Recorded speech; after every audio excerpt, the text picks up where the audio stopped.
Le magazine Pièces à conviction avait médiatisé l'affaire il y a quelques semaines. Des habitants d'une petite ville du Gard contaminés aux métaux lourds, du plomb et de l'arsenic cancérogène.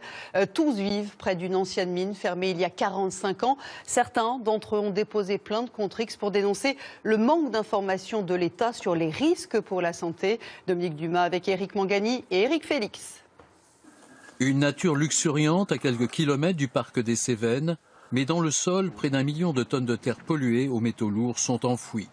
Du plomb, du zinc, du cadmium et de l'arsenic. Fermée depuis 45 ans, l'ancienne mine de Saint-Félix-de-Palières représente un danger que les habitants ont découvert récemment.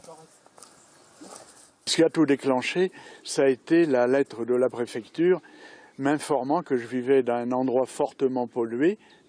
Et joint à cette lettre, il y avait des recommandations de l'ARS, comme quoi il fallait se laver les mains, pas avoir d'animaux, pas que le chien rentre dans la maison. Après cette première lettre de 2014, l'inquiétude des riverains ne fait qu'augmenter. En octobre dernier, l'Agence régionale de santé met en place un dispositif de surveillance sanitaire.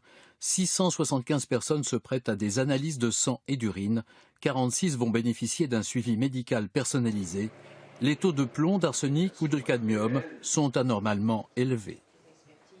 J'ai fait le test et j'ai été appelée par l'ARS, puisque faisant partie des 46 apparemment les plus touchés. Maintenant, j'ai demandé à mes enfants d'aller faire les tests et j'attends les résultats. J'attends avec impatience les résultats.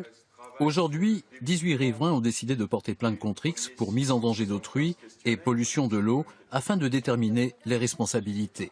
Qu'il y ait vraiment une exemplarité de l'information à donner dans la population s'il y a un danger quelconque. L'enquête devra déterminer pourquoi les autorités ont tardé à évaluer les conséquences pour la santé des habitants. Au vu des résultats, la préfecture pourrait interdire l'accès aux zones concernées et exproprier certains riverains.